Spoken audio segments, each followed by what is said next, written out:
Pak Kapolri, saya menyampaikan terima kasih kepada Pak Kapolri karena Kapoldasu, ya, Bapak Irjen Panca Putra telah memproses secara hukum apa yang terjadi di pos polisi Kecamatan Gebang, Sumatera Utara.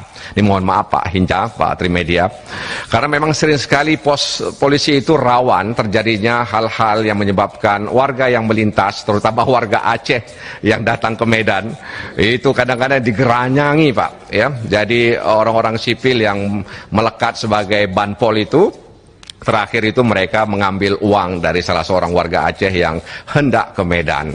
Jadi saran masyarakat di sana Pak, sebaiknya dirobohkan saja pospol itu Pak, ya, ditiadakan saja pospol itu Pak, ya, karena memang itu sangat mengganggu. Berkali-kali waktu Pak Agus jadi Kapoldasu, Pak Wahyu juga, itu sudah berkali-kali, tapi tetap saja kemudian ada yang nakal dan sekarang sedang diproses oleh Kapoldasu. Sekali lagi kami warga masyarakat Aceh menyampaikan terima kasih kepada Pak Kapolri. Mudah-mudahan sekali lagi pospol itu dirobohkan saja Pak, ditiadakan saja Pak, karena lebih banyak mudaratnya daripada manfaatnya. Sehingga kadang-kadang orang Medan bilang rencong kiri kanan, dompet bisa hilang.